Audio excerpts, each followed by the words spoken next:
आता बघूयात वारी संदर्भातल्या काही बातम्या। संत तुकाराम महाराजांच्या पालखीचा आजचा मुक्काम पुण्यातल्या निवडुंगा विठोबा मंदिरामध्ये असणार आहे। तर टाळ मृदुंगाच्या तालावर आणि मुखी विठुरायाचं नाव घेत काल पालखीचं पुण्यामध्ये अगदी सुंदर पद्धतीने आगमन झालं।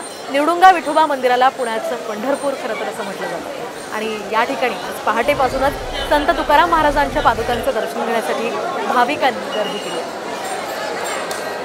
आणि या संदर्भातला आढावा घेतला आमचे प्रतिनिधी अक्षय बडवे यांनी। जगद्गुरू संत तुकाराम महाराजांची पालखी आज पुण्यात मुक्कामी आहे आणि त्या निमित्ताने आपण जर बघितलं तर काल तुकाराम महाराजांच्या पालखीचं तसंच ज्ञानेश्वर महाराजांच्या पालखीचं जे आगमन आहे ते अगदी धूमधडाक्यात पुणे शहरात झालेलं आहे। आणि आपण जर बघितलं तर या ठिकाणी पुण्यातील निवडुंगा विठोबा मंदिरात संत तुकाराम महाराजांची पालखी जी आहे ती आज मुक्कामी असल्यामुळे सकाळपासूनच भाविकांनी मोठी गर्दी केलेली आहे।